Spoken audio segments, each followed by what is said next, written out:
Hello, everyone. This is Monsef Afkar, and thank you so much for joining us in this new call of your divine uniqueness. And yeah, always happy to have you with us, whether live or on replay. And also very excited that Catherine O'Connor is back on the show. Now she's been joining us every season or a couple times in every season. And as I say, I really love the experience that we've been having with her, whether the wisdom, the guidance that she gives us, and also the activations that she transmits. And yeah, you can really feel like the energy behind the words that she shares, and you feel the depth of like the activation and what she is sharing and transmitting. And yeah, so happy that she's here with us. And for those of you who are new to her, she is the founder of Divine Temple, sacred architect, scribe of infinite knowledge and divine love, and initiated into the lineage of Thoth. And today's subject is the art of living a spiritual life, embodying divine you. So yeah, we'll be discussing that, and they will be sharing about how can we bring our divine light, our infinite wisdom that we are accessing into the physical reality, our daily life. How can we, like, because we've been in a journey, spiritual journey, if you want to call it that way, or awakening journey, and then it's more about how to use that energy that we embodied and the light that we've been embodying in our daily life and share it with the world. And they will be talking about that, and also we'll have a Q&A later on the call. So as always, you can raise your hand by pressing reactions, then raise hand on Zoom. You can also raise your hand by pressing *9 on the phone, and you can type your questions on the chat boxes on Zoom and on YouTube. And yeah, so with that, Catherine, welcome back to the show. Happy to have you with us. Thank you, Monsef. It's really lovely to be here. And I think we're talking about a topic that's really dear to my heart. It's possibly almost like a passion of mine of how we embody spiritual consciousness, the kind of higher plane consciousness, and how we then kind of live from that place and express ourselves as divine beings on earth, kind of in our everyday life, how we interact with the physical world as a divine being on earth. And I feel like that's one of the real masteries of and real gifts of living life on earth and being here, is we get to experience that in real time, and we also we get to play with it as well. So yeah, I was reminded by a client the other day that how much fun this is actually once you kind of ground in and begin to master this. Yeah, absolutely. And I've noticed, maybe sometimes myself or others, that sometimes we find like there is a separation between, because we've been doing processes, meditations, activations, so we access the light, but when dealing with the day-to-day life situations, it feels like we approach it very differently sometimes.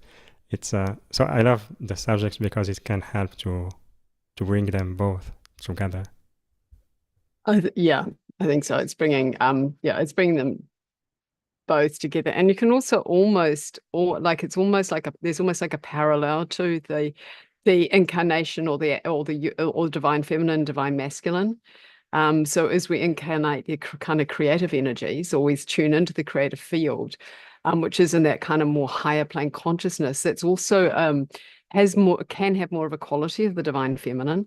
And then as we bring it into form, into action, or into our everyday lives, interactions with others, we might be kind of accessing more of that divine masculine energy. And I think the divine masculine has been Thoth is very present in this conversation, just to kind of let individuals know. So this is kind of me and Thoth. The divine masculine has been kind of what do we say? It kind of shifted. It hasn't been like a pure form of the divine masculine for quite a long time. And so that's partly also, I think, why we can find it more challenging when we're kind of tuning into this higher wisdom and these higher planes of consciousness, and the frequency is so extraordinary. And then we want to incarnate it, but that does mean bringing forward our divine masculine. It does often mean bringing into action that which the higher wisdom has kind of ignited within us, or is streaming through us. And I think sometimes that's where we can block something that is actually ready to come through, or ready to manifest, or ready to come through in a pure form, in a different form, is that the fears that arise as we kind of go, oh, okay, I have to use this aspect of myself, or I have to connect to this divine masculine within me. And then all the paradigms of consciousness where it has gone awry, it can just kind of it can knock us off track, essentially. Yeah, so I think there's a lot of unpacking to do around that, but just putting that on the altar. Yeah, I love that you mentioned that, because like you mentioned many times, when we connect to the hearts, like the feminine aspects, it's more about being here and now, like slowing down. But then when we feel inspired by taking action, it feels like there is lots of effort that we need to do, and we feel like more just be slowing down instead of moving forward. But like you said, the issue, or the cause, can be the fears that we have that makes the action feels like a difficult one. Yeah. And then our perception gets clouded by how we've interpreted, like how our fears kind of then make us think about life. There was another piece kind of coming through too. I think I might have just missed it. Yeah, so when you talk about the heart, there is that aspect of the heart that is kind of the way shower. It is the divine feminine, and I, in many ways, I struggle with separating the two, because I think everything has them both in it anyway. But I think sometimes it's just easier for us to dive in that way. So the divine feminine, that heart-centeredness, we can think of as the creative energy, the divine feminine. And it is also, it's the way shower, and it is also, like when I was meditating on this topic earlier, the guides came through and very clearly said, like, love is like that central access point, is that divine energy that is the integration place for higher wisdom and physical action. And what love also does is it melts away any of the kind of resistance or fears, or things that are kind of coming up as we move into creative action, or as we move into interactions with others. So when we're having a conversation with another, that is also a beautiful place where we bring higher wisdom into the physical reality, into how we're interacting, into what we're choosing to say and what we're choosing not to say, into how we're using our words and framing our words. All of that is actually an incarnation of higher wisdom, and it's through the heart. So as the heart starts to kind of come into comes into that interaction, comes into that relationship, it is much more natural for the higher aspects of ourselves to be present in the interaction, and for us to say what needs to be said in the way that it is aligned to be said. So again, that's just another kind of avenue, another kind of almost like another truth, or another universal kind of theme that we're all working with, and bringing higher consciousness into our everyday life is through our relationships. So really picking up on what you've said about love and the heart being so key to all of this. Yeah, absolutely. And like you mentioned, like it's the shifts start happening naturally, like the wisdom of the heart. And sometimes we find ourselves in similar situations where in the past we were reacting in maybe more from fear or anger, but it's become more like understanding, and also feeling some kind of freedom that we experience toward the outer triggers. Yes, that's right. And yeah. So that kind of brings in another level of the conversation, which is, and again, it's not something I often talk about, but I'm beginning to see that it might be important to start to kind of address it, but in a slightly different way, because I think it's very nuanced. Um, uh, yeah. So like when you talk about defenses, or we might get angry with someone, or we might deny a feeling of our own, or yeah, so there's a number of different kind of more from the psychology kind of framework or psychotherapy framework. There are a number of different defenses that we can use to to actually, essentially, it's to prevent ourselves from feeling what we're feeling. And we might project that out through anger or various ways. But the aspect of ourself that is often involved in that is a protection mechanism. Like, they're called defense mechanisms for a reason, because they actually are trying to protect us. They're trying to protect our very vulnerable places, the places where we have been hurt in the past or might get hurt. And so this is where kind of that egoic self has kind of stepped in and taken up on that role of being that guardian of our vulnerability, that guardian of our soul. And the way that it has done it in for many hundreds of years is through what we call these defense mechanisms, which is things like denial. Actually, like, they've gone out of my mind now, but we see them in action when we might get angry or retaliate or hide away or kind of do things that don't really support us in moving forward in our life. And so one of the kind of where this conversation has kind of, where we're in this conversation at the moment, is this egoic part of ourself is not bad. That's the first thing. And I think that's one of the things that the spiritual community, unfortunately, with Wayne Dyer, who brought in this concept, which was an extraordinary kind of gift to this to humanity, the concept he brought in. But I think it's been taken in a way where we've made the ego bad. And I don't think that's ever what he meant. And it's certainly not what the divine, not what my understanding is of that the divine kind of perceives the ego as. The ego is like a team player. And it's just, in a way, the ego has taken on a role that probably needed to do in the way that it did it for the last few hundred years. But we can now ask that our egoic self to reposition itself so it comes in service of that which we are creating. It creates boundaries. It supports the creation of structures. It works with the divine masculine. It works to allow the higher consciousness to come in, and then to help that higher consciousness integrate into the everyday life. Because the ego has a real understanding of time on the Earth star, of everyday life, of structure, of the things that actually kind of are just more that kind of what we might call mundane. And so when the egoic self is given the role to hold our divinity as being the central place and space from which we come from, it can provide this extraordinary kind of like container for our divinity to sit in, and our soul is also sitting in there. And then it can provide this amazing support, rather than being kind of like protecting ourselves in the way that it has done.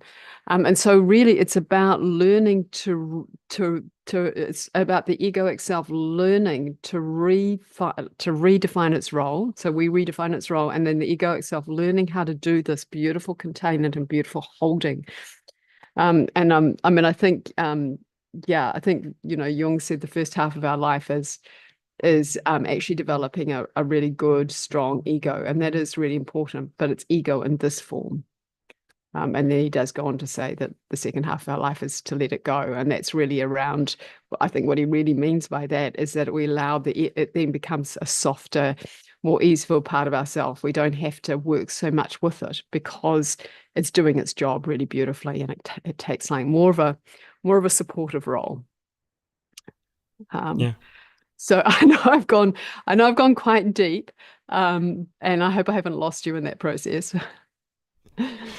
Yeah, I really love your perspective about the ego, and also while you were sharing about that, I thought about the aspect of responsibility, being responsible of the choice we make, our journey, uh, and sometimes it depends on like the state of being of our ego. Sometimes it can see it as a trigger, but sometimes is more like empowerment. It depends on where we are in relationship to our ego. Yes, absolutely. Yeah, Yeah. and yeah, so like maybe the initial, because we've been receiving our wisdom, our light, and when there is old memories that are stored in the body, like for example, in the past we took some actions or we spoke our truth, and the reactions were maybe uncomfortable or challenging, and now when we want to share our truth, like those memories come back, and we feel maybe again, maybe you mentioned that in the beginning, some fears about taking the action. Yeah, so that's a really beautiful question, and it's one I know comes up a lot. And traditionally we've done a lot of clearing, and I think clearing is really, really helpful. Yeah, so so the guides kind of I'll just tune in because the guides are very present. I'm bringing forward information from the guides and from my own perspective and understanding and experience. But a lot of this is guided, primarily guided. And the reason I'm just kind of chatting on a bit is I'm just letting the guides kind of share with me how they see this, because I think it's shifting a little bit. So when we're triggered, like when we come into a situation that reminds us of something that happened in either in the past, in this lifetime, or in a previous incarnation, and we may not realize, we not be able to separate the two, but there's just this sense of like fear that arises, or anger that arises, or kind of other kind of feelings that arise, or ways of being, either retaliating or hiding or playing small, or kind of the many, many, many possibilities that we understand, that intellectually we now understand don't serve us. And there are many, many, many, many streams of consciousness that talk about that in some form or another. So I would think, like most of your community here will have that understanding. When we hit those places in ourselves, there are a number of things that we can, a number of ways that we can talk about that or think about it in terms of this topic of bringing the higher consciousness and bringing our higher consciousness into our everyday life. So one of the keys is to pause, is to take a moment. Now, one of the things that can happen is that when something has been really unprocessed, perhaps traumatic, and absolutely not understood, is that then there can be a zero gap. We just find ourselves in response before we've even kind of almost taken in what we've received and what's been triggered. So in those moments, compassion, love, heart for yourself. Yeah, that it is just like, have compassion for yourself, have heart for yourself, be gentle with yourself, know that you've been deeply triggered by something that you experience that is not fully processed, and or it can be an aligned response that happened in the moment. And yeah, you just need to like go, oh, okay, that was really aligned and quite strong response, but actually it was 100% aligned, and I was acting in accordance with my higher wisdom, but I was also acting in accordance with my almost like what we call the primitive brain or survival mechanism. And there's nothing wrong with it, because we have it for a reason. It's just when it's just been dominant, that's all. So there's that aspect. Okay, so then there's the next piece, is if we can take a pause and breathe and just take a moment to tune in. Tune in and notice what's getting triggered. Notice the feelings. Notice where in your body you're feeling that trigger. It'll feel denser. It'll feel uncomfortable. It'll feel chunky. Yet notice it. Just take a moment to notice it. And then if you can, notice the feelings that are arising, whether it be sadness, whether it be fear, whether it be frustration, whether it be anger. And then also, if you can, just know that within those feelings is the feeling of love. It is there. It has to be there. It's in every single aspect of our being. And then as you know that, you can start to open to the possibility that there is love in all that you're experiencing. There is love in these feelings. There is love in the uncomfortableness in your physical body. There is love in the thoughts that are flowing through. So then the other thing is take a moment, just notice the thoughts. What are the thoughts saying to you? Yeah. Are they denigrating you? Are they denigrating the other? Are they telling you to stop? Are they telling you that something's wrong? What is it that you're hearing? Now, often what's happened is that the experience that you've experienced that's not been fully processed has carried with it feelings that haven't been fully felt. And out of that, you've made sense of those feelings and you've made sense of that experience by having a mental kind of construct that you've created from that experience. And so when we get triggered, all of this gets fired up. The uncomfortability in the body, the feelings that are unprocessed, and the thought process that came from, that our mind or egoic self sometimes, that our mind created. Now, there is another aspect to ourselves, which is why we say tune into that love vibration that is naturally inherent in all of those experiences, in those feelings, in the uncomfortableness in the body, in the thought processes. Tune into that love and allow the love to start to shine through. And as you allow the love to start to shine through, you can start to pick up on the love vibration. And when you pick up on the love vibration, that love vibration will start to break up some of the physical, some of the discomfort, some of the unprocessed physical sensations, feelings, mental thoughts. Yeah. So as you allow that to come through more and more and more and more strongly and invite your heart to open, the next piece, and we know that you've only got a moment in this, but we're giving you kind of like the fullness of what you can do, is you can tune into your heart, because your heart is a place of higher wisdom. You can tune into your central channel, yeah, where you bring in source consciousness at the moment, which is also maybe tuning into your highest self or your I am presence. And you can download, if it's required, what you need to do or say in the moment. Or you can simply listen to your heart, listen to that love vibration, and listen to what is the optimal higher wisdom thing to do in this situation. Okay. And many times, it will be simply to take a moment with yourself, take a moment to process that which has never been processed before, and allow it to process, allow it to what we call clear, and allow the love vibration to be the thing that remains. And then as you do that, then naturally the right words, not the right, but the aligned words for that situation are much more likely to be available to you. And you can say those.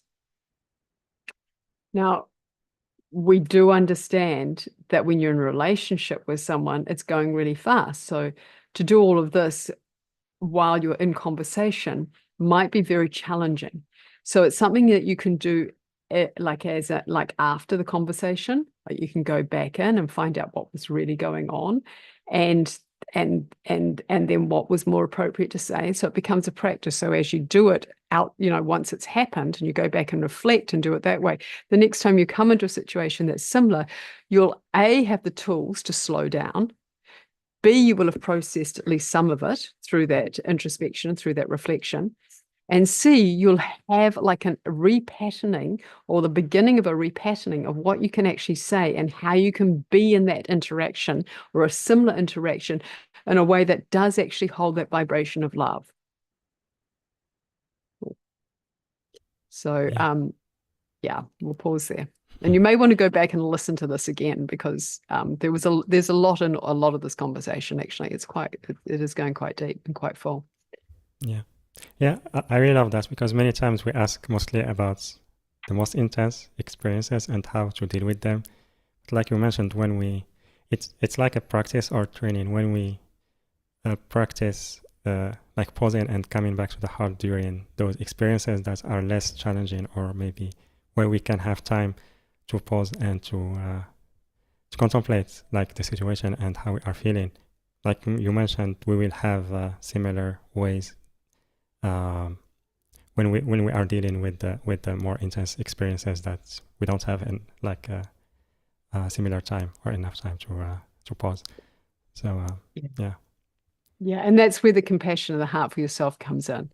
Like, if it didn't feel 100% aligned in the way that you interacted, then in the reflection process, like, have heart. Like, we're all on a journey. We're all on a journey. Everyone is on a journey. We're all facing into pieces and places inside ourselves that haven't been fully processed, and that the light is there now to really support us. I mean, there's so much light coming onto the planet. There's so much higher wisdom that's just kind of filtering in through the ether that we're receiving, even if we don't realize we're receiving it or don't feel it. It's there. So we are so supported to do this work. Yeah.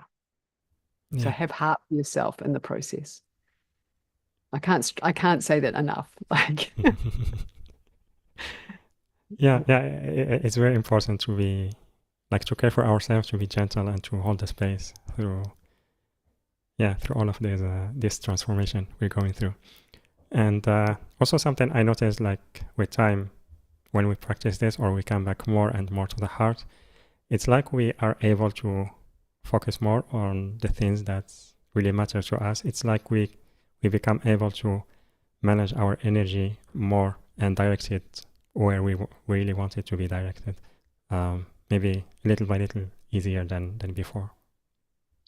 Yeah, that's right, and I think that's another really important, central key to all of this is that when we listen to our heart and when we're really listening to our heart and listening to when we're really listening to our heart, we're listening to our higher wisdom. And when we listen to our heart and we listen to our higher wisdom, we make choices from that place, our life naturally starts to pivot to this new paradigm of consciousness, which we call unity consciousness, and naturally pivots to creating a life that is actually in alignment with the higher wisdom. So following, that beautiful phrase, follow your joy, follow your passions, listen to your heart, do the things that nourish you, do the things that you enjoy. Really, really listen. And I know, I can kind of hear that a little bit in the group field is, I can't, how do I do that? I don't know how to do it. How come opportunities aren't coming to me? Okay, yeah. So there's a lot of, there is some of that in the group field. So I mean, the essential answer to that is step by step. Step by step, no one got to the top of a mountain without taking one step after another. No one kind of, traveled and walked along the beautiful stream without taking one foot after the other.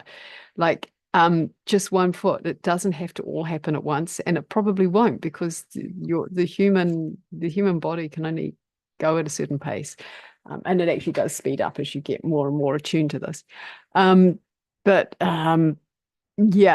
Yeah, this piece of self-reflection is really key to all of this. And I can't follow my dream because I don't have the money to. Again, like any of these thought processes actually come from an experience that you've had either in this lifetime or another lifetime or off planet, that is bleeding into this lifetime, or it actually happened in this lifetime. That just like what, when we went through that beautiful process of tuning into whether your body feels uncomfortable, tuning to the feelings, tuning to the mind, all of these thought processes, what you're hearing is you're hearing the top down. And like whatever the thoughts are, but really it's actually tuning into where it's happening in the physical body and where it's happening in the emotions, because that's where it originated. That's kind of the originating point. When you just focus on the thoughts, which is really helpful, it's very easy to miss the emotional and physical aspect of it, and you can't think your way out of it.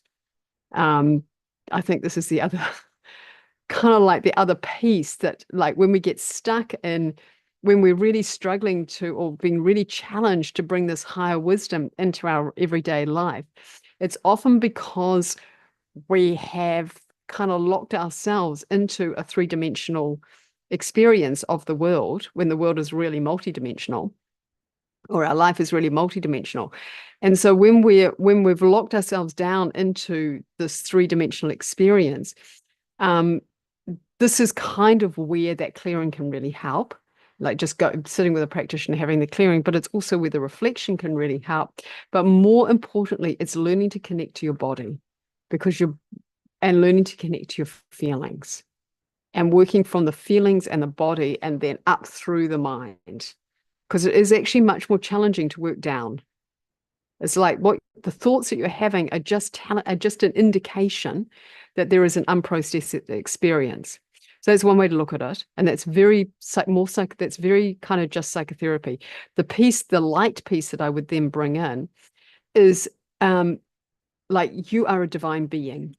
So even if you can't tune in, even if it's just like, oh, I've heard this 1,000 times, but I don't feel it, just simply knowing it, having the faith that it's true, and then asking yourself to realign to the divinity within, to realign your access point, or your how do we put it,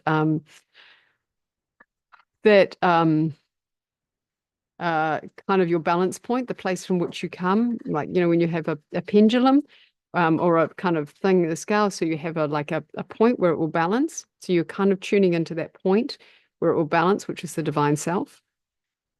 So ask that your system, or your body, feelings, mind, that you reorientate to the divine self, being this balance point, being this fulcrum. Ask that you tune up to source consciousness. Ask that your central channel be aligned so that you can actually receive pure source consciousness down, and receive the wisdom that will realign your system, or realign you to the universal truths that essentially you are not picking up on, because your mind has so many kind of unprocessed kind of untruths running through it, things that aren't universally true. So it's really a process of like really amplifying this divine light, and really strengthening this connection, as well as tuning in and going, okay, so where have these thoughts actually originated from? Like, where have they come from? What's triggered these thoughts? What's created them? Because they're not true. Essentially, they're not. They're what we call veils of illusion. They're not universal truths. They're things that we have come to believe because of our experience on earth. And that can come from culture, it can come from family, it can come from personal experiences. And, this is where I kind of say it's really helpful to work with another to unpack it, because sometimes it can be very challenging to unpack it on your own. Wow. Yeah. Like I said, this is one of my patterns. So Yeah, beautiful. Yeah, I really love what you mentioned, and yeah, it's been like very inspiring, like from seeing the truth behind the illusion, and also take things like step by step. The more we connect to our hearts, and also embody and share our light into the world, and also have some patience with the physical reality to adapt and to catch up. Yeah. So thank you. And can we take questions from the audience? Yeah, we can take questions. And I should make a note, like Yeah. Thoth is very present. So just to know that as I speak, Thoth is also present speaking at the same time. So just so I let people know this is a channeling of sorts. Yeah. And Wonderful. yes, we can Yeah. we can absolutely take questions. So yeah, again, everyone, if you are on Zoom, you can raise your hand by pressing reactions, then raise hand. And also you can type your questions on the chat boxes and chat boxes on Zoom and YouTube. Let's see. Tina, can you please unmute yourself? Hello. Hello. Hello, Tina. I guess I needed this call. I've been in tears through this whole conversation. Okay, my grandson's soon to arrive here soon. My daughter's due, and I haven't really heard. I have such love for her, but we have on and off, and she lives away from me. My partner passed 3 years ago. Like, those two were my joy in my life. I don't know. And then as we're going through this whole thing and you're talking today, it comes up like, why did I ever come here? Because everybody I love, like, sort of leaves my heart, and I have such a big heart, and I have so much love. And why do when I show me, I feel like that's when they leave me? I don't know what my question is. I'm just so tired of hurting. And I try to do all the right things and do the process. And, like, I don't have the money right now to even work with somebody. So I do this all on my side, on my own, and have been doing this for years on my own. Yeah. Okay. Yeah. Yeah.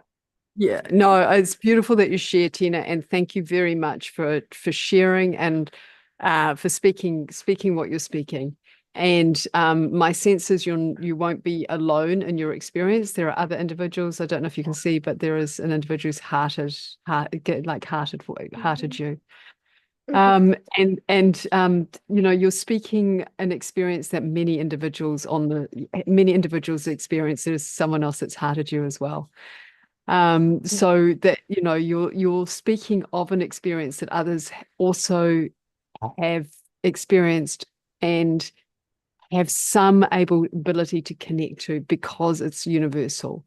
Like feeling like losing those that those that you love transitioning, yeah, or children moving away.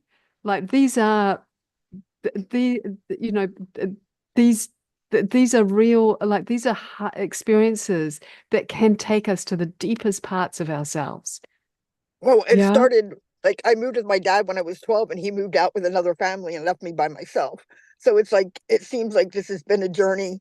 Like, even when I was born, I was sort of a mistake. My mom was real young. So I just wonder if that whole sense of feeling, like, as much as I work on healing that wound, is it a past, like, what is so deep? Or is it my family, my ancestors? Because, whew, I don't know. There's just something, and I remember moving with my father. The reason I moved with him is because I wanted to prove to my whole family that he loved us when they were saying he didn't. And then he moved out. So, but I still showed on the outside that, no, he loves us. That's him. And, make excuses for everybody hurting my heart.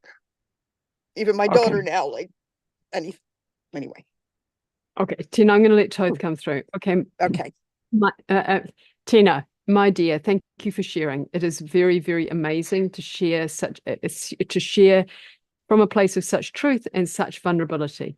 And yes, you have done a lot of work on healing this wound. What we would say is now to focus on bringing in the light. Focus on bringing in the light, because the healing is of service. The clearing, the healing, the understanding, the insight, all of that is of deep, deep, deep, deep, deep service.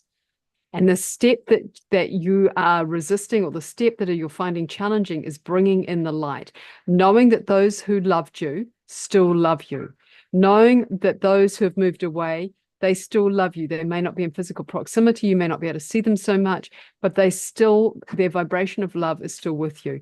Just as your dear departed partner has also like that love, that energy of love that the two of you held between you is still within you. It's still accessible within you. Yes, of course, there is the natural grieving process. Yes, of course, there is the natural letting go process. Yes, all of that is part of the everyday life. And when you do that really well, when you allow yourself to truly, truly grieve, then this is this is living spiritual life in the everyday physical reality. It is allowing the emotions that you have to process through with grace, with love, and knowing that you are deeply, deeply, deeply loved by the divine, and the divine mothers are now around you. They're going to hold you for the next kind of 24 hours and give you and feed you as much love as you desire and as much love as you require. And as we come into this Christmas period or this holiday period, know that the light of the divine is very strong. And so you can receive the light of the divine to support you, to fill you up, so that you receive and receive and receive. This really is this is really where you're at, is just to receive love, totally receive it. When someone says thank you to you, receive it. You don't need to say thank you back. You just receive it. When someone shows you gratitude, receive it. At this point in time, receive, nurture yourself and receive. And while the financial abundance or the financial flow comes in, as you've said, like you don't have that to work with other individuals, tune into programs like this. Tune into YouTube videos. Find community of, find, if you can, find community that you resonate with enough, that creates social contact, that has relationship embedded within it naturally. And at first, it may be like walking down the road and smiling at people, or having a short conversation with the person at the grocery store. But we do encourage you also to make connection outside of what you already have, if that's possible, even if it's just very short 30-minute, 30-second conversations, because these will feed you. So what we're looking for is just ways that you can be truly fed in the earth, in the physical plane reality, as you allow yourself to grieve. I do those things, and I think maybe I just needed validation that I'm okay and I am in the right direction. And you are. It's okay okay that my heart hurts. It's okay that it hurts. I know all the things that, I know they love me, always have, but it's okay to hurt, and heal it and stop holding on to. Because I know my partner's with me. I feel them all the time. Yeah. I guess I miss our laughter. I miss the laughter more than anything. So he makes me laugh sometimes, from the other side. So thank you so much. It's a pleasure. It's a pleasure, Tina. I'm wishing you much love Thank on you. this journey. Much love to all. Yeah. Thank you, Tina. Sending you much love. And also thank you, Catherine and Thoth, for the guidance and support. And we have Joshua. Can you please unmute yourself? Aloha. Aloha. Aloha, Aloha, Catherine. Joshua. Aloha, Joshua. Hi. My question is, I've been moving through some big challenges and feeling in a good space, and a lot of different past life stuff has been coming up for me. And I'm curious what Thoth has to say around what's right for me to go into and kind of how to navigate that. And if there's any energies we can kind of send to those, because they kind of been coming up pretty strong for me in my life at the moment for various things that I don't want to go into the story of them too much, but yeah. No, thank you. Understand. Joshua, without going into the story too much, I would kind of just clarifying the question. When you say, what do I go into? Do you mean what past lives do I go into? Or do you mean like what physical plane kind of things do I engage with?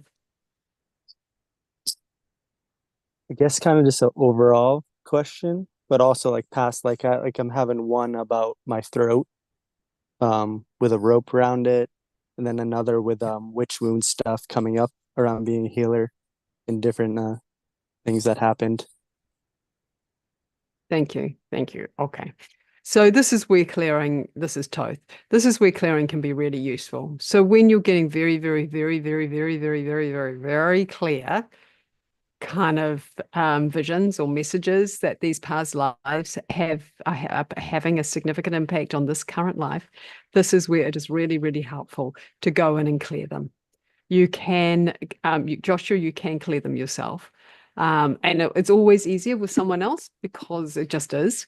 But you can go into meditation, like this is more me, but I'll just let Thoth come through. So Joshua, my dear, yes, don't get too hung up on all the past lives that you're seeing, for they're all related. And as they're all related, you can like pull the pin on one and they'll all fall over, so to speak. So if you focus on, so what we would suggest to you is either you book a session if that feels really juicy, and we can just go in and clear them in kind of like a 30 to 60-minute call. Or if you want to do it yourself or with another practitioner. So, we're just kind of trying to speed this up so we can answer your question efficiently. So yes, or with another practitioner. Or if you want to do it yourself, what you can do is go into meditation with me, Thoth, ask to open the Akashic records, ask to be shown the lifetime that is pivotal, that needs to be shifted and worked with. And then just follow my guidance and we will work together to unpack, resolve, and clear the past life that is most pivotal, like is the access point, the anchor point, to then have all the other past lives that are coming up clear and shift as well, and go back to either source consciousness or to to the divine for others to learn from. So there are specific techniques in clearing Akashic records. They are all good, but you can also sit in meditation with me and I will guide you through the process and we can do it together in meditation. There we go. Okay.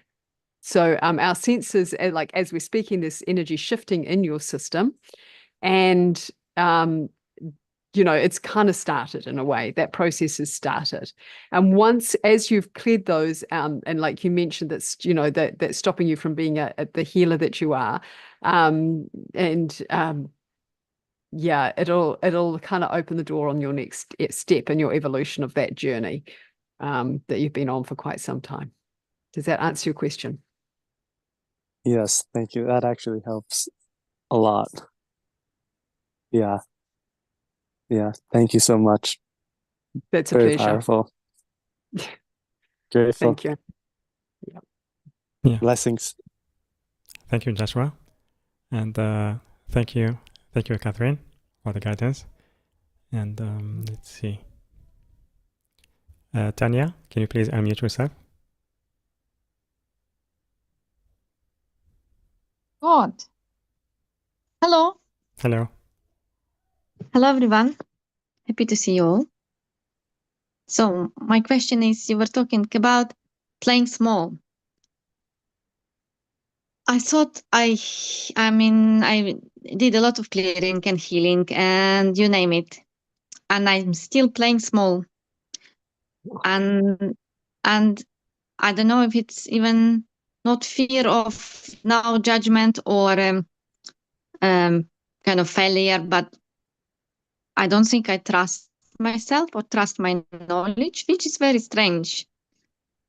And if you have any kind of point of view on this, how I can kind of step in my power, would be greatly appreciated. Thank you.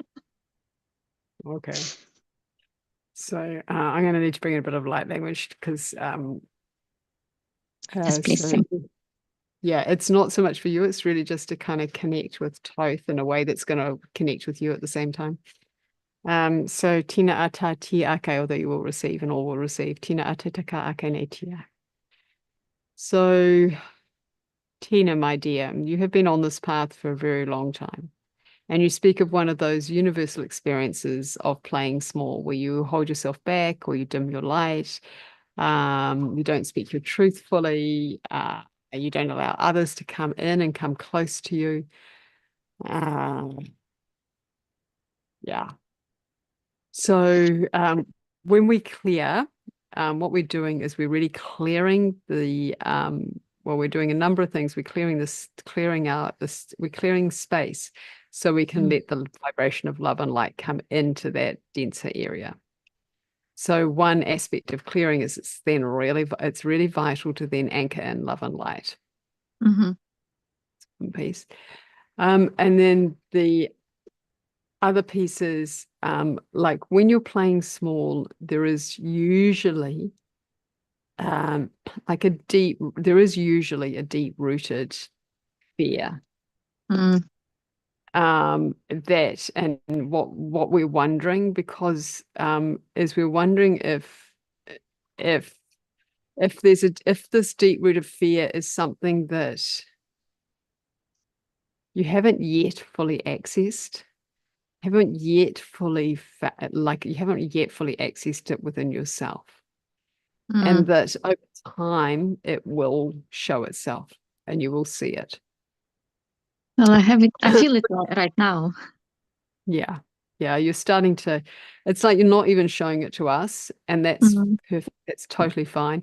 But that's when it is really deep rooted. Often we don't show it to even ourselves or others. So it becomes very hidden, and it becomes a real point of frustration because we don't understand why things are not working out when we feel like we've done a lot of work, and when you have done a lot of work. It's just that something that is very vulnerable has not yet been ready to be seen. And as it becomes ready to be seen, it'll be easier for you to really step into your own power and be fully who you are. And this is really, you know, for anyone listening, the other universal truth of that is that this is where having real compassion for yourself and real heart for yourself will support that process, and also support you to be as full as is aligned and optimal in the moment. So we don't always have to be magnificently beaming our light in order to be being our true self. Sometimes we're in a stage of restoration where our light is still very present, but we're not beaming it in quite the same way. We're more restoring and receiving. So this is the other point, is that we would say, like, take some of the pressure off yourself to be that which is kind of what is talked about in the paradigm of consciousness of spirituality, which is shine your light, be your full self. Yes, all of that is so true, but how it looks day to day is going to be different.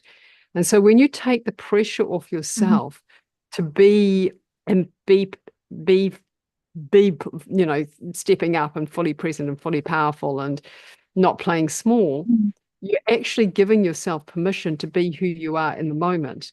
And really, that is the key to being present on the earth star in the fullest, most beautiful version of yourself.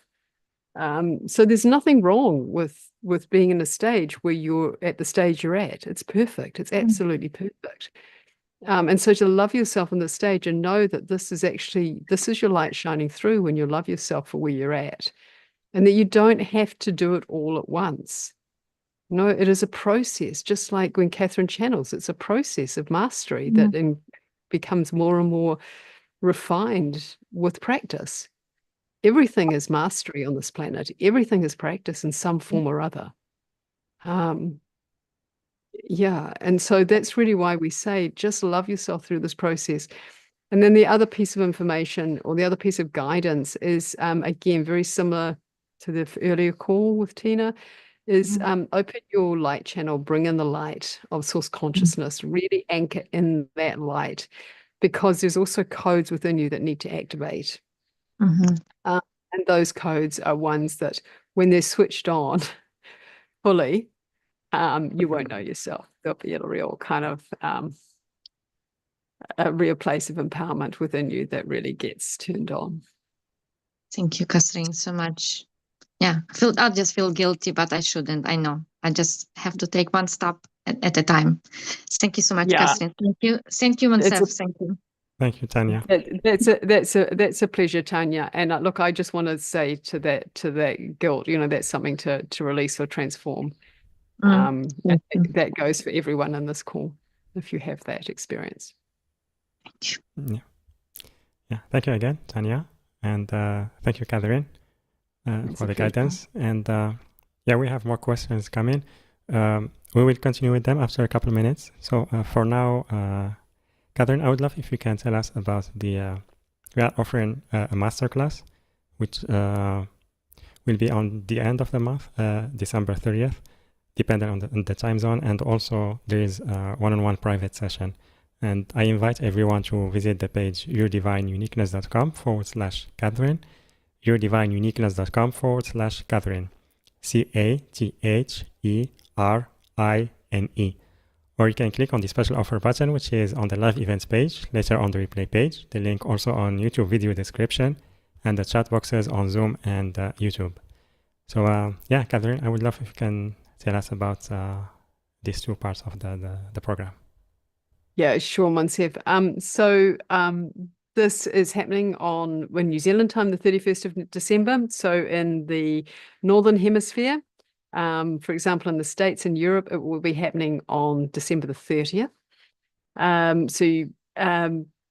It is, since we're closing out the new year, this is a masterclass in which we will focus on getting real clarity on what really nourishes you, what is your kind of soul-led divine desires, and how to access the kind of creativity within you through accessing the creative field or the primordial field to bring through that which truly inspires you, that which truly nourishes you, like for 2025.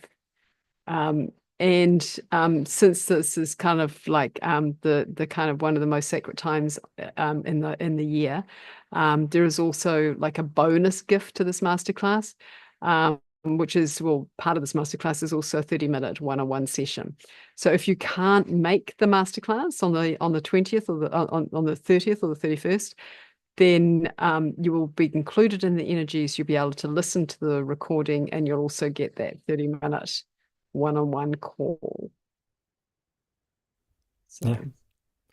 Wonderful. Thank you so much, Catherine. And also I like the dates that you chose. It's like preparing for the beginning of next year and the shifts that we are experiencing. And so I always love your work and feel really honored to share it with our audience as always. So thank you again for both the working with the group and the one-on-one with everyone who will be signing up. And so everyone, again, you can sign up for this package on the link yourdivineuniqueness.com/Catherine, yourdivineuniqueness.com/Catherine, CATHERINE.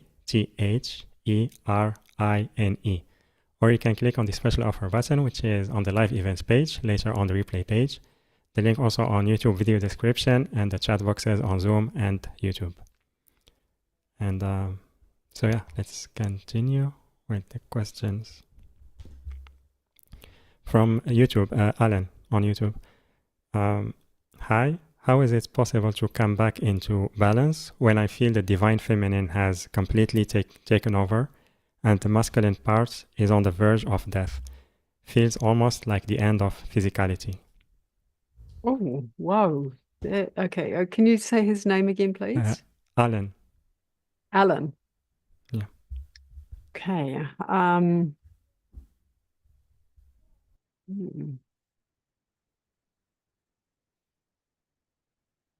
So Alan, I'm just tuning in because when I'm not 100% certain what that looks like in everyday life, like how that's playing out.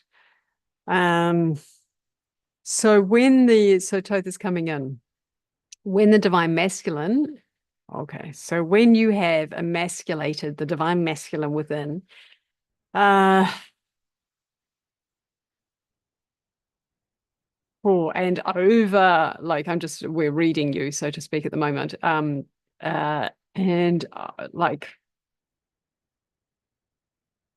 Okay. Okay, so Tina Ate Tika Ake Netia. So the access point to the divine masculine for you is through the divine feminine. So you've almost overinflated the divine feminine, which is very easy. That can happen given the kind of emphasis that's been on the divine feminine for good reason, but because there has been that emphasis. So as the divine masculine doesn't feel so empowered, really, the most efficient way for you to begin to build that divine masculine within is to access it through the divine feminine. So the divine feminine has within it divine masculine access points or qualities. And so when you go into the divine feminine, the piece to ask the divine feminine is, how do I take action on this? What is that next natural action step? How do I bring form to all the wisdom that you carry within, all the wisdom that I've garnered from you? How do I create form from that? And knowing that part of what's underpinned you doing, creating this extraordinary field of the divine feminine and then letting go the divine masculine or emasculating the divine masculine came out of a desire to restructure and reframe masculinity on this planet. So to redefine what the masculine energy actually can look like. And so now the kind of mission that you're on is to create that new platform, that new foundation, that new way of being that is the divine masculine, that is not distorted. And so the way through for you is to go into the divine feminine and ask, what is the most aligned action step? What is the most aligned form? How would the divine masculine create form from that which you are showing me, from that which I have encountered within you? And in the everyday life, like, because we're speaking a lot about everyday life in this conversation, that may look like going for a gentle walk. It may look like creating art. It may look like calling a friend and asking to engage with a friend and have a conversation. It may look like beginning to research what it is that you're wanting to bring into the world and how can you bring form to that, because there is still the paradigm of consciousness that holds the structure that society lives in, that has some of the old the kind of outdated divine masculine within it, but it's still being utilized because it's what's there. And so sometimes what that involves is it involves bringing more of the new divine masculine into the existing structure. Now, we know that that's cumbersome. We know that that's slow, but as you do that, you will actually drive out the old form. And there is many, many examples of that. Many, many, many beautiful businesses that are, for example, that are kind of emerging like phoenixes, still using the current structures, but bringing that beautiful, refined divine masculine, divine feminine in. So that might be a bit further down the track for you, but we're really just seeding that and planting that. So really it starts small, start simple, and find ways to bring structure, form, action through that divine feminine energy that you have incarnated with. And if you're feeling like, if there are kind of questions around, like, how do I be in my relationships? How do I stand up for myself? How do I speak my truth? How do I allow some of the kind of like fiery energy of kind of righteous love come through? Like, again, it's practice. Like, we feel like it's such a big conversation, a big question that you've brought forward. And I think this might apply for many individuals on, that there are others who are possibly benefiting from this question. It's like, this is part of your mission, is to bring this forward. As you discover this for yourself, you're discovering it for many, many, many individuals on the planet. So really want to say, like, we want to encourage you The question is amazing and beautiful. So that's your first step, to ask the question. And the next is just go into the divine feminine. Ask, how does the divine masculine bring structure, form, action to that which you are bringing forth? Practice small ways of having structure in your life. So those are kind of like the 3 keys. Yeah. Thank you. Thank you very much, Catherine. And thank you, Alan, for your question. We would love to hear your feedback. You can type it on the chat box. And we have a question from Vivian. Can Catherine give us tools to release and let go of fear?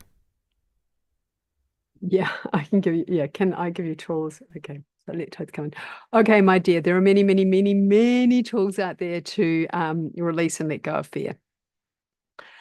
There are so many tools out there that we almost hesitate to answer your question. So if you're doing it with another practitioner, perfect. There are so many individuals out there that have that capacity to support you to release the fears that you may be experiencing. That's one piece. The second piece is to realize that fears often are carried in the body. So often body work can be a really beautiful way to release fears, as well as the kind of energy work or other forms of paradigms of consciousness. The other piece is there's usually a few core fears. So in meditation or contemplation, ask yourself, like, what's underneath the fear? What's underneath the fear? What's the core fear? Where does it come from? Does it come from fear of being completely invalidated and not seen, or vulnerability around that? Does it come from a fear of losing love? Does it come from a fear of harming others or blowing up the planet? Like, what is that real core fear? Is there a sense of like separation from consciousness? Now, often that is what's driving fears. And that separation from consciousness is actually not, it's actually a separation from the self. It's when the self hasn't fully incarnated. So as you kind of dive into the fears, there's also recognize that you're also needing to incarnate more of yourself. So as you incarnate more of yourself into this physical reality, into this physical body, then the fears soften, because fears and anxiety often come from a state of what can be called not being fully present, from having parts of yourself not fully in your body. Which is why we talk about embodiment as being part of the process of spiritual enlightenment. It's actually bringing all of you into this reality in a way that's aligned. So sometimes because you're multidimensional, sometimes bringing all of you into this reality doesn't mean you feel it in your physical body. It means it might be in other dimensional realities, but you have access to it. You're aware of it. You're connected to it. So like your question is both very general and specifically for you. When we look at you, we would say,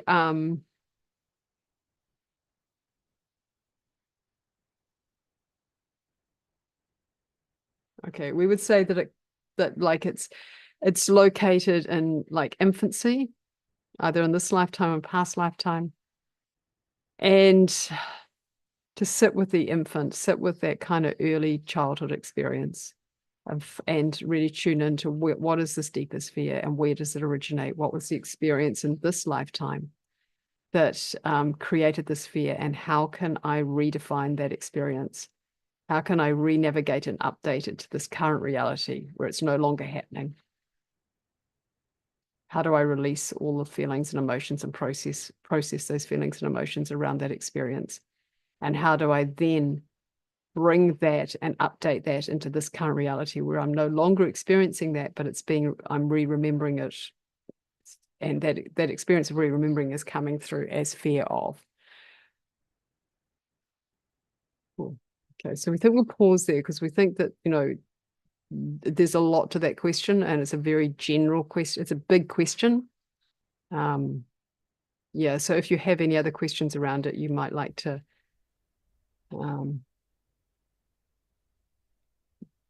either send us an email or talk to someone. Yeah. Thank you very much, Catherine, and thank you also, Vivian, for the question. We have a feedback from Tina. She wrote, "Wow, my daughter just sent me a text saying she will talk to me when she gets a chance." Oh, beautiful, beautiful, Beautiful. wonderful. Yeah. And MD wrote, thank you all so much. I am wondering if Catherine and Thoth can see what block I have to finding a stable home. I feel being an artist is my path, but supporting myself has felt blocked even after decades of healing.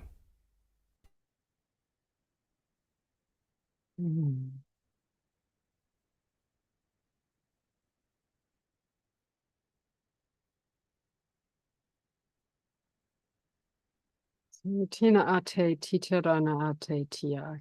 So MD na ate tiarana ashika ake tia. As an artist, tia ashana ka ake, you have access to, all of you have access to the creative field.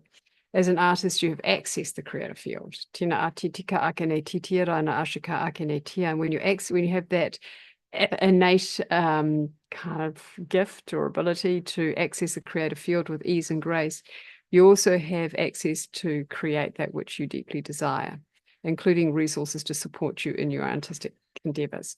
Often what can happen in the paradigm of consciousness that has been on the earth star for so long is that artistry has been placed in a box. It has been made separate from the self, or separate from the natural way of being on the a natural way of being. Creativity and artistry is a natural way of being. It is a natural way for every individual on the planet.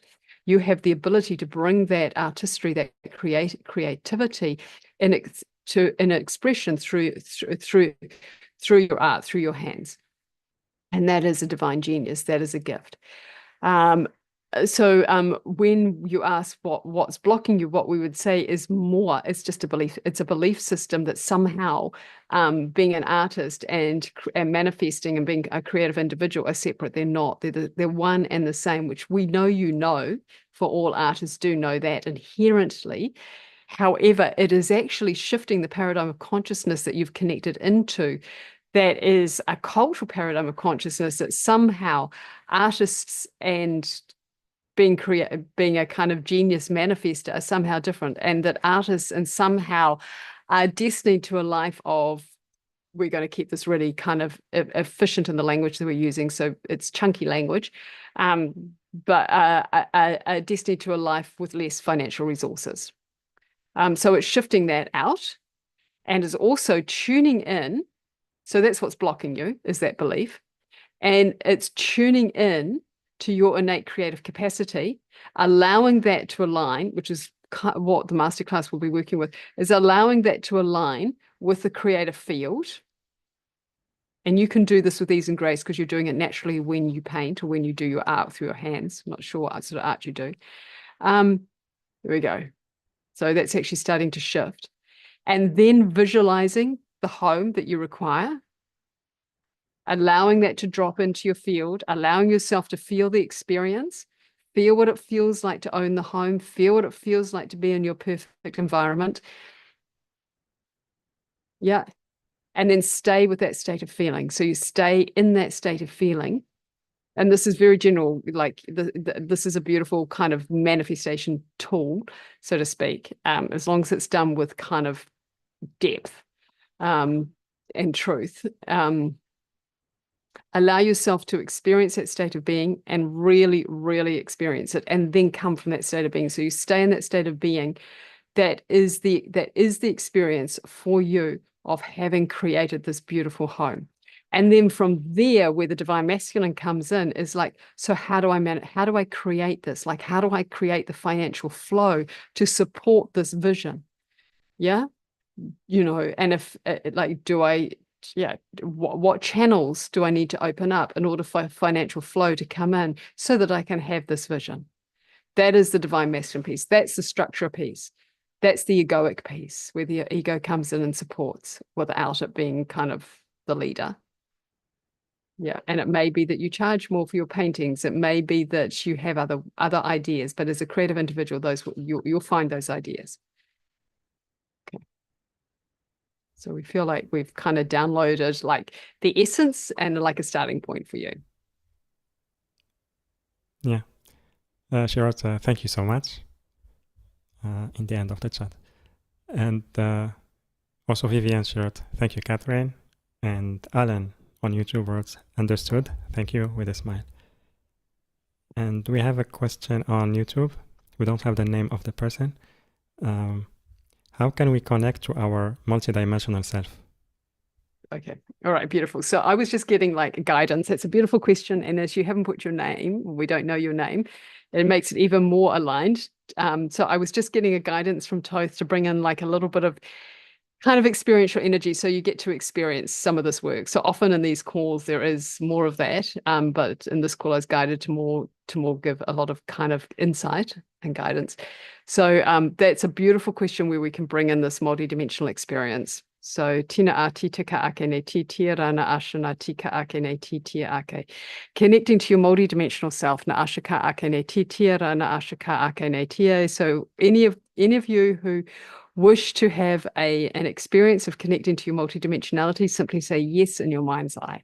Tina a titia rana ashaka ake ne titia ake. We invite you to connect to your higher self. Na ashaka ake ne titia rana ashaka ake ne titia rana ashana ake ne tia. We move into a moment of silence as we bring in the vibration of dynamic stillness. Tia shanata ake ne tia, the sacred pause.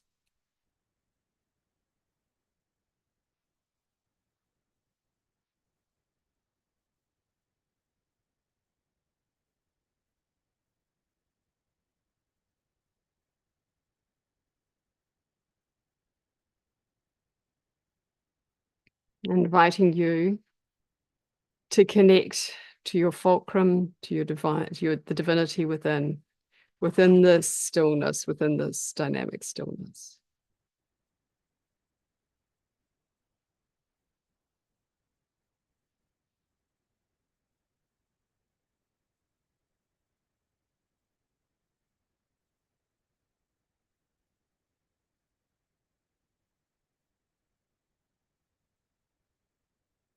And then within this dynamic stillness, inviting that divine self, that light within to amplify.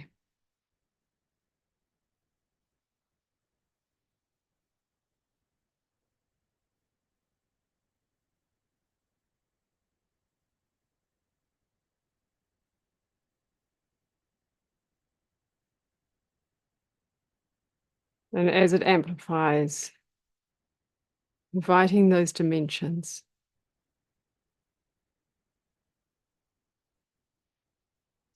those places and spaces in which you exist, that are beyond the Earth Star conscious experience, or often beyond the Earth Star conscious experience, to become present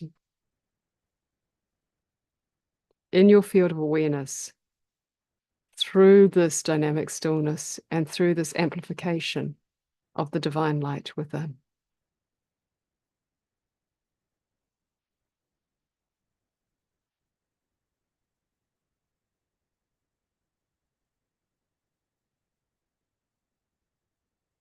And as you do so, we hold space and bring in energetic frequencies to support this experience.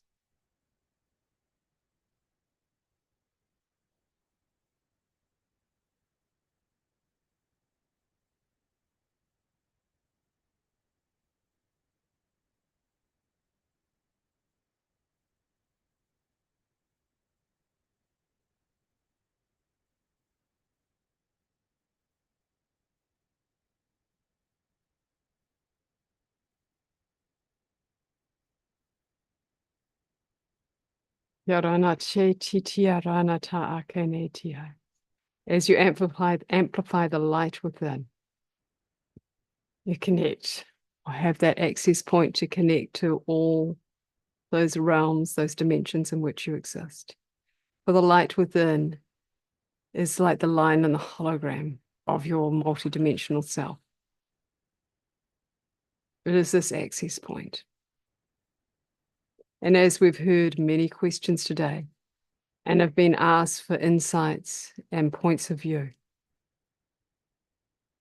the ultimate space and place in which you find the answer, the insight, is within your heart. It is within the dynamic stillness, the sacred pause. It is within the divine light within.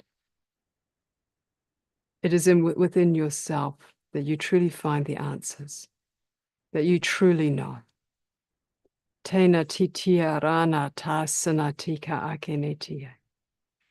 All that we do is to provide you with access points and support to connect to your divinity, to connect to your truth, to connect to your wisdom, to connect in this instance to your multidimensional self, to all those places and spaces, those times and realities that you currently exist.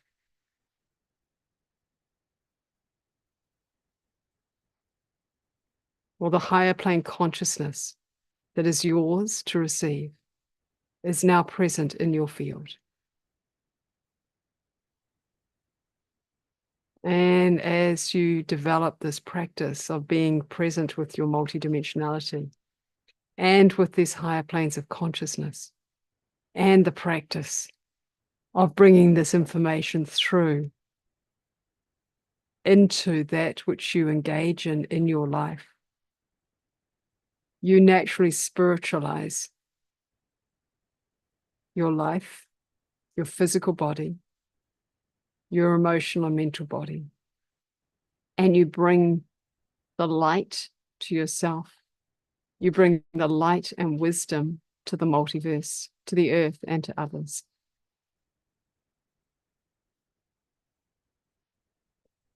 And you activate within the love and light of Christ consciousness, the divine that you be.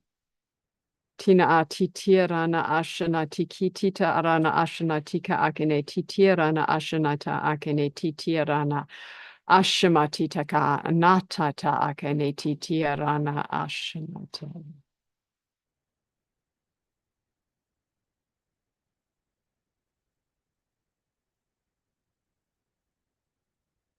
Ishanatai, Ishanati, Tirana Atai, Inata Titika Akenetia. We hold your third eye and your root chakra as a way to bless Tana Ata Akenetia and blessing each of your energy centers.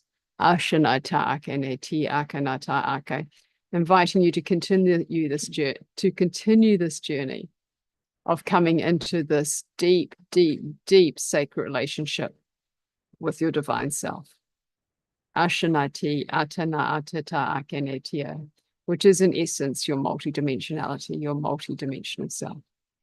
For your divine essence resides in all the planes of consciousness that you are you. Ashanati Tika Akeneti Tirana Tasanata Akeneti. And we complete Naashanata Ake with love, Anata Akenetia, grace, Naasatika Akenetia, and gratitude. Ashanai, Ashanai Ke, Kelene, Kelene Tiana, Hataine Ti.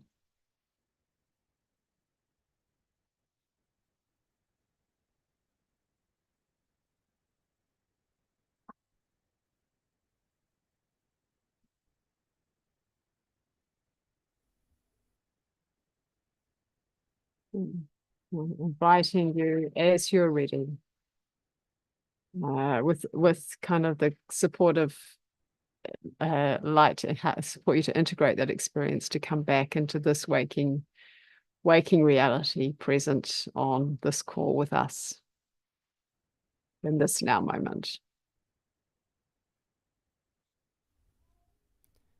Beautiful. Thank you so much, Catherine. Yeah, that was a very beautiful process or transmission. And yeah, I'm glad we received that question. So, and to be able to experience that. So thank you very much. And yeah, I feel maybe it's we complete with this process, today's call. So thank you so much.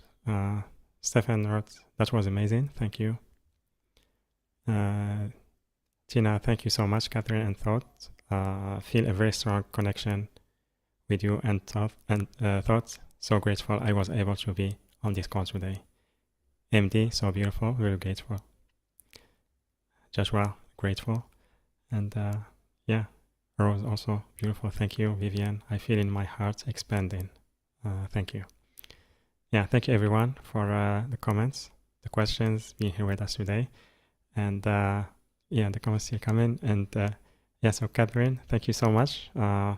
As always, very grateful to you, and always happy to have you with us on the call, on the show. And really love your work and the energy that you bring. So thank you so much for everything you shared with us. Thank you, Monsieur. It's a real pleasure to be here and to be with your community. Beautiful. And yeah, so again, thank you very much, everyone, for those who asked their questions. And yeah, we didn't have enough time to take all the questions, so maybe the next time. And yeah, again, you can sign up for the program that Catherine is offering, which includes a masterclass, a group masterclass happening on December 30th or 31st, depending on your time zone, about connecting to your creative center. And also there is a 30-minute one-on-one private session with her included. And the link is yourdivineuniqueness.com/Catherine, yourdivineuniqueness.com/Catherine, CATHERINE. Or you can click on the special offer button, which is on the live events page, later on the replay page. The link also on YouTube video description and the chat boxes on Zoom and YouTube. And yeah, so with that, everyone, I'm sending you so much love, and I will see you on the next call. Bye for now.